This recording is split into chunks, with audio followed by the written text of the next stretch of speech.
Hello dear students, my name is Shweta Mishra and welcome to all of you our study YouTube channel Road to Success, जहाँ पर हमने अभी तक cover किए हैं 16 most important classes sociology की, समाजशास्त्र की, जो आपके ग्रेजुएशन, पोस्ट ग्रेजुएशन और TGT and PGT and UGC net के लिए मोस्ट इम्पोर्टेंट हैं।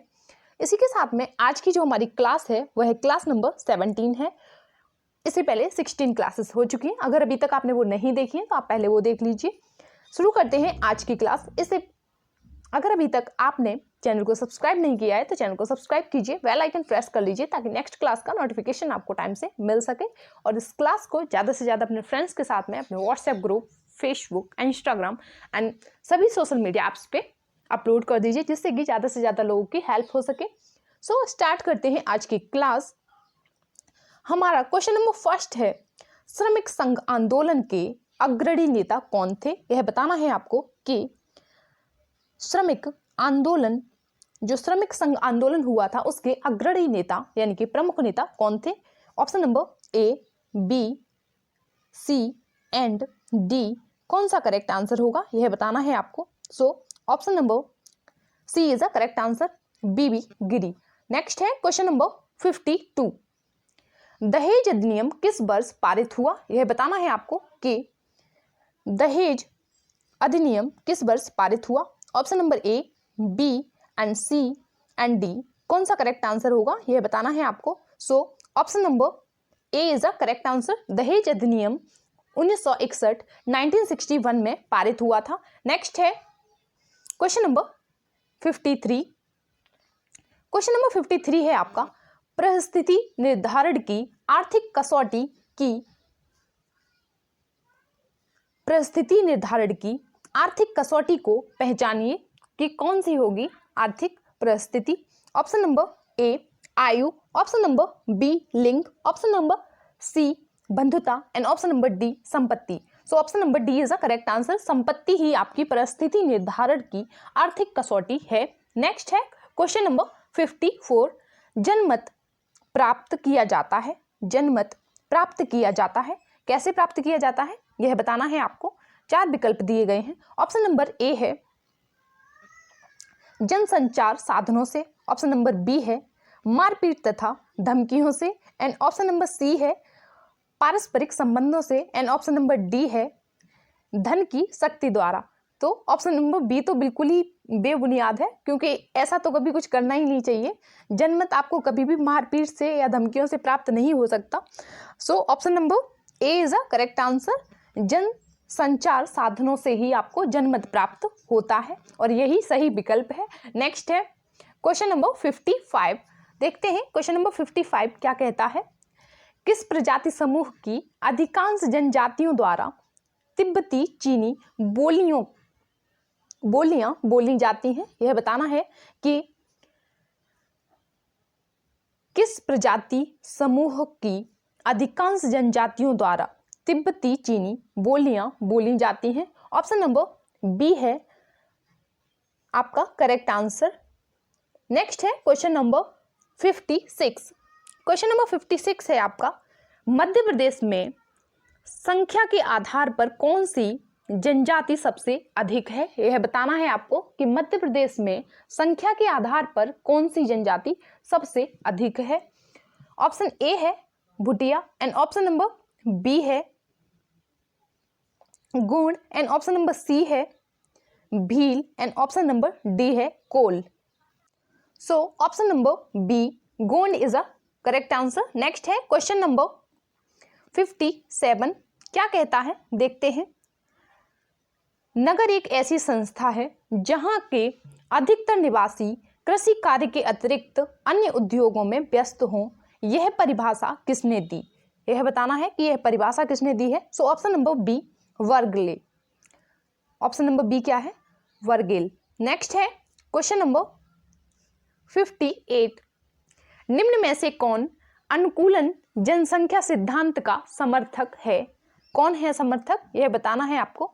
Option number C, Edwin Kenan is a correct answer. Next है क्वेश्चन नंबर 59, मध्य प्रदेश में युवा गृह किस जनजाति में पाए जाते हैं? यह बताना है आपको कि मध्य प्रदेश में युवा ग्रह किस जनजाति में पाए जाते हैं? गोंड में, सहरिया में, या भील में, या फिर कोरकू में? So option number B Sahariya is a correct answer. Next है क्वेश्चन नंबर 60। क्वेश्चन नंबर 60 कहता है औद्योगिक विकास ने शहरी विकास की दृष्टि से बहुत योगदान दिया है। औद्योगिक विकास ने शहरी विकास की दृष्टि से बहुत योगदान दिया है। निम्न में से कौन इस बात की पुष्टि करता है? तो जनसंख्या का केंद्रीकरण, कार्यों का विशेषीकरण, या कृषि विहीन व्यवसायों की बड़ी संख्या, या उपरोक्त सभी। सो ऊपर दिए गए तीनों विकल्प सही है, इसलिए आपका option number D is a correct answer. सही विकल्प होगा आपका option number D.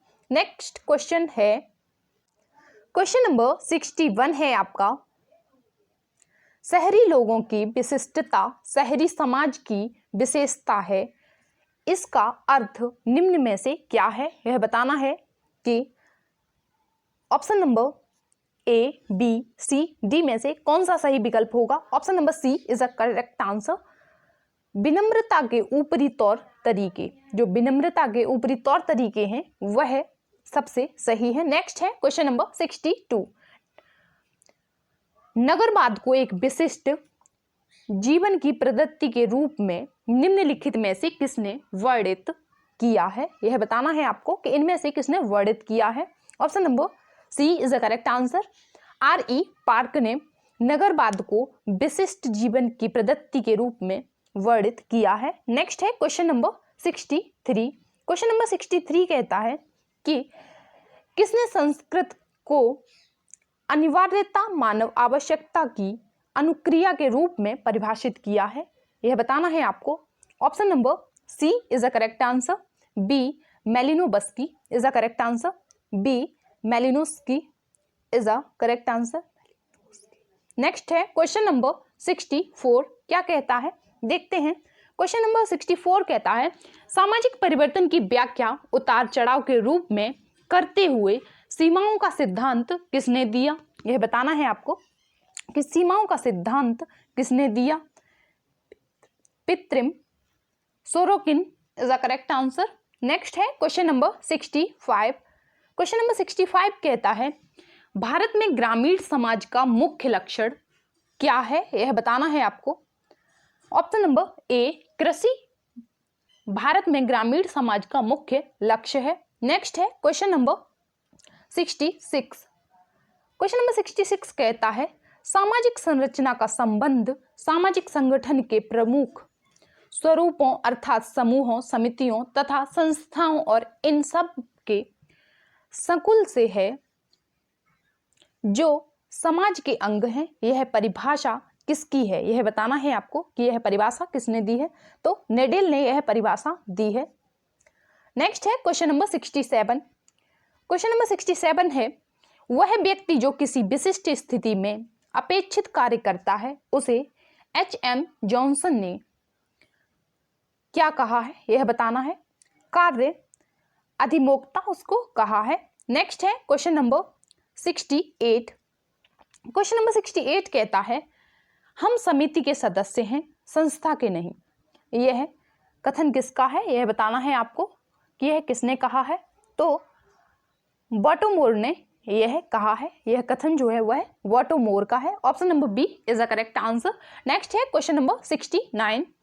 Question number 69 कहता है सामाजिक परिवर्तन के चक्रीय सिद्धांत के प्रवर्तक कौन थे? यह बताना है आपको कि सामाजिक परिवर्तन के चक्रीय सिद्धांत के प्रवर्तक कौन थे?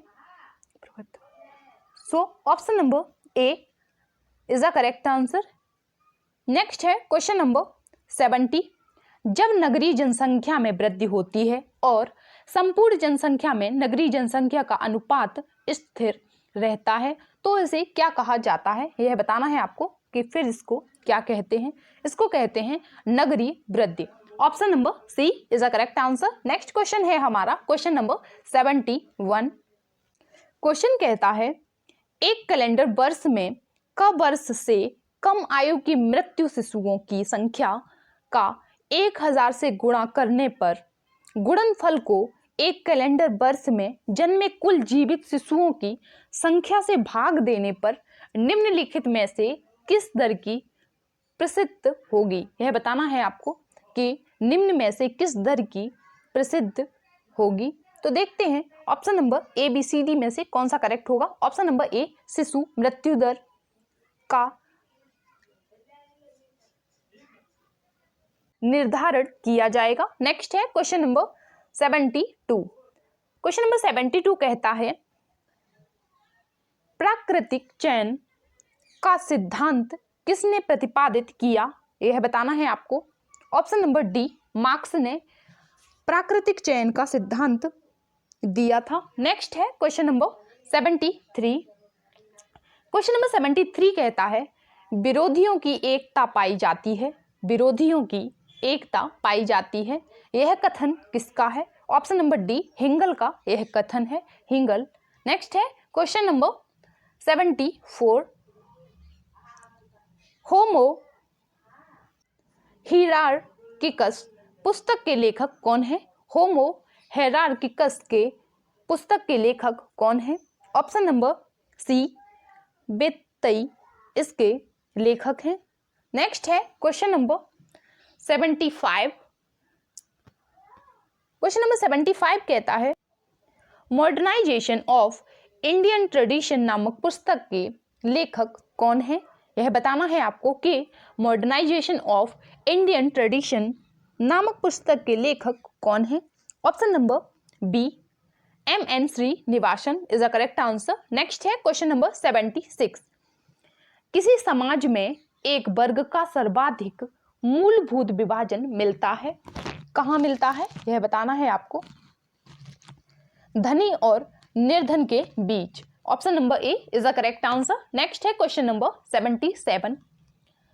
क्या कहता है क्वेश्चन नंबर 77, भारत में उसे किसान के रूप में पहचाना जाता है जो क्या, जो भूमि का स्वामी है तथा पारिवारिक मजदूरों की सहायता से खेती करना चाहता है या करता है। Option number B is the correct answer. Next है question number 78। Modernization of Indian tradition नामक पुस्तक के लेखक कौन है।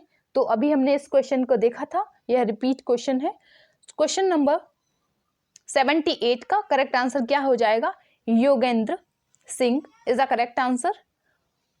मॉडर्नाइजेशन ऑफ इंडियन ट्रेडिशन के लेखक होंगे योगेंद्र सिंह। नेक्स्ट है क्वेश्चन नंबर 79।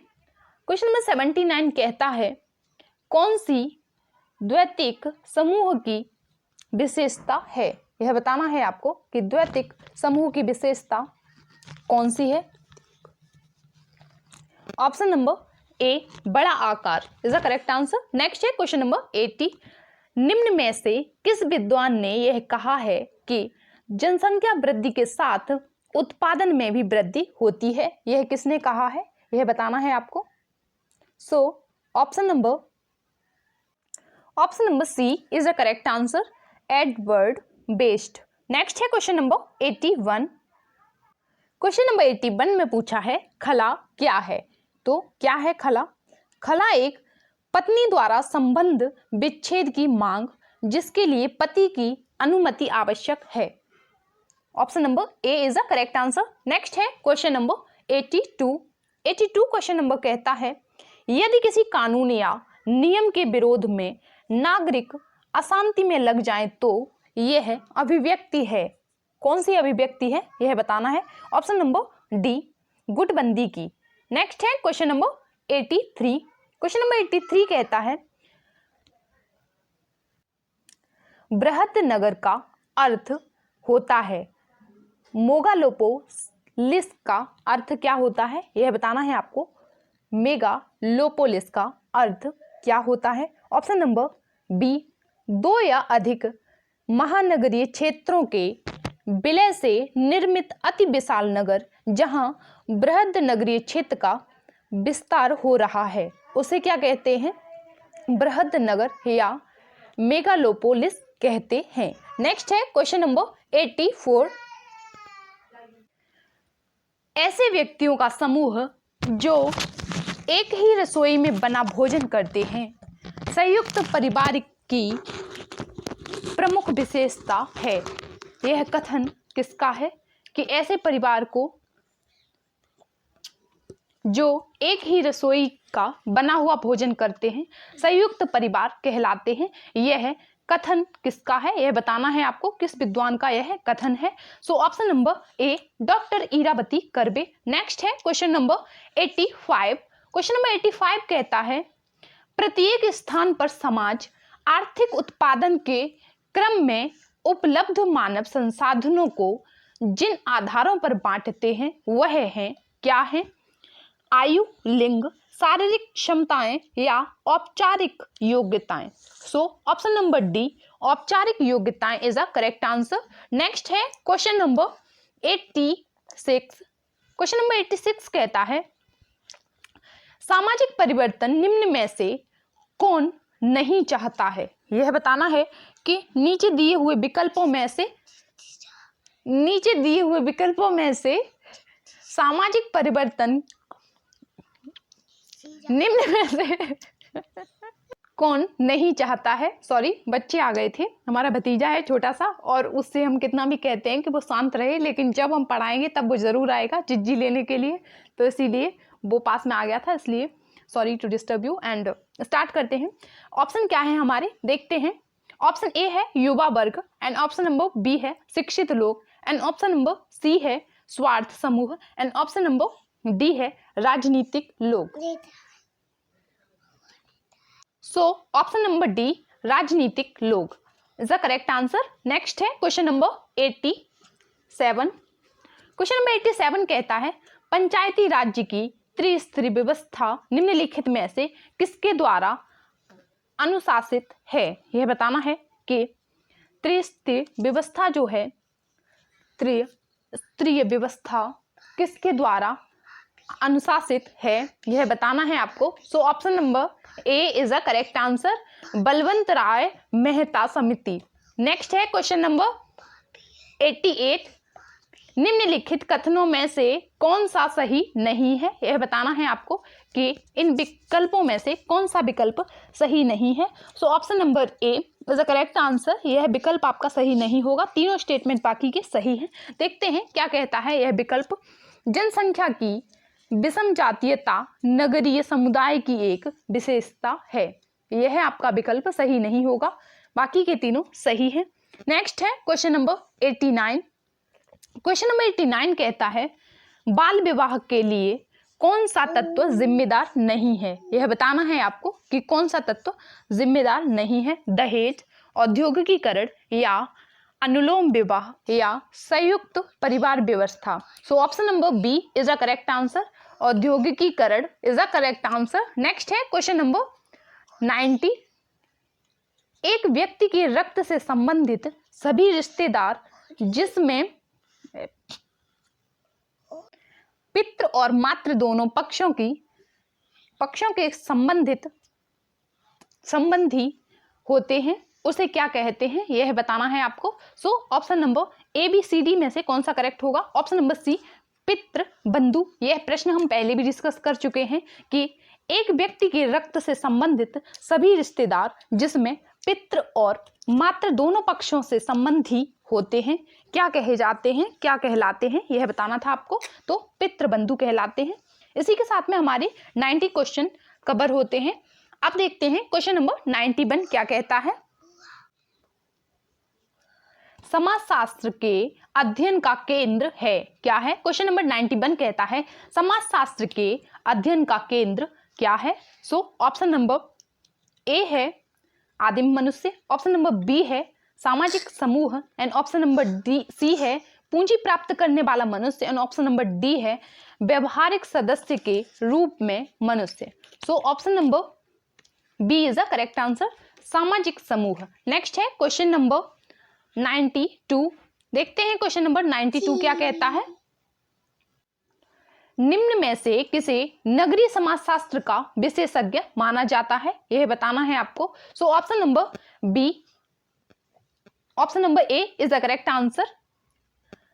नेक्स्ट है क्वेश्चन नंबर 93, उत्तराधिकार और विरासत का पुरुष ज्येष्ठाधिकार रूप अपनाया जाता था।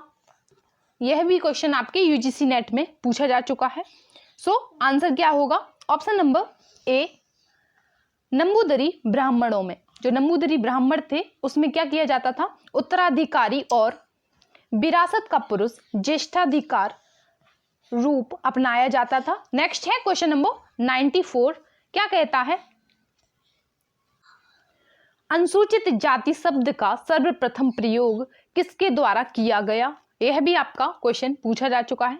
सो यह क्वेश्चन, इस क्वेश्चन का आंसर क्या होगा? Option number D, Manu. Manu के द्वारा अनुसूचित जाति शब्द का सर्वप्रथम प्रयोग किया गया था। नेक्स्ट है क्वेश्चन नंबर 95, अतिरिक्त मूल्य का सिद्धांत किसने प्रतिपादित किया था? यह बताना है। यह भी क्वेश्चन आपके यूजीसी नेट में कई बार रिपीटेड हो चुका है। तो आंसर क्या होगा यह बताना है आपको। क्वेश्चन नंबर 95 का सही विकल्प होगा कार्ल मार्क्स। नेक्स्ट है क्वेश्चन नंबर 96, समाजीकरण की प्रक्रिया किस अवस्था में प्राप्त होती है? यह बताना है आपको कि समाजीकरण की जो प्रक्रिया है वह है किस अवस्था में प्राप्त होती है। So option number B is the correct answer. युवा अवस्था में समाजीकरण की प्रक्रिया समाप्त होती है। नेक्स्ट है क्वेश्चन नंबर 97। क्वेश्चन नंबर 97 कहता है, आत्मसातकरण एक प्रक्रिया है जो, यह भी आपका क्वेश्चन यूजीसी नेट में पूछा जा चुका है। देखते हैं प्रश्न का उत्तर सही क्या होगा। तो तीव्र, option number B is the correct answer. Next है क्वेश्चन नंबर 98, समाजीकरण की प्रक्रिया में सर्वाधिक योगदान किसका होता है? यह बताना है आपको कि समाजीकरण की प्रक्रिया में सर्वाधिक योगदान किसका माना जाता है? तो परिवार का। Option number D is the correct answer. परिवार का सबसे ज्यादा समाजीकरण की प्रक्रिया में सर्वाधिक योगदान होता है। नेक्स्ट है क्वेश्चन नंबर 99। क्वेश्चन नंबर 99 कहता है, विकासशील देशों में मध्यम वर्ग द्वारा वैधानिक प्रक्रिया के फलस्वरूप निम्न में से क्या प्राप्त नहीं किया जा सकता? क्या प्राप्त नहीं किया जा सकता? तो शैक्षणिक लक्ष्य प्राप्त नहीं किए जा सकते। नेक्स्ट है क्वेश्चन नंबर 300। यहां पर हमने अभी तक 50 क्वेश्चंस कवर किए हैं इस क्लास में। देखते हैं क्वेश्चन नंबर 300 क्या कहता है हमारा। अपने समूह की संस्कृति को अस्वीकार करने की व्यक्ति की प्रवृत्ति को क्या कहा जाता है? क्या कहा जाता है? व्यक्ति की इस प्रवृत्ति को क्या कहते हैं? ऑप्शन नंबर डी, विदेशी केंद्रिकता। विदेशी केंद्रिकता कहते हैं। इसी के साथ में हमारे टॉप 50 क्वेश्चंस हमने इस क्लास में कवर किए हैं। इससे पहले हमने सोशियोलॉजी से रिलेटिव जितने भी मोस्ट इंपोर्टेंट क्वेश्चन बन सकते थे वो सभी देखे हैं। तो अगर आपको क्लास पसंद आई हो तो आप प्लीज़ वीडियो को लाइक कीजिए। एंड इस क्लास में जो भी डिस्टर्बेंस होती है हम नेक्स्ट टाइम से कोशिश करेंगे कि वो भी ना हो। And thank you for watching. Bye bye and take care. And class को शेयर एंड चैनल को सब्सक्राइब करना ना भूलें। Thank you again.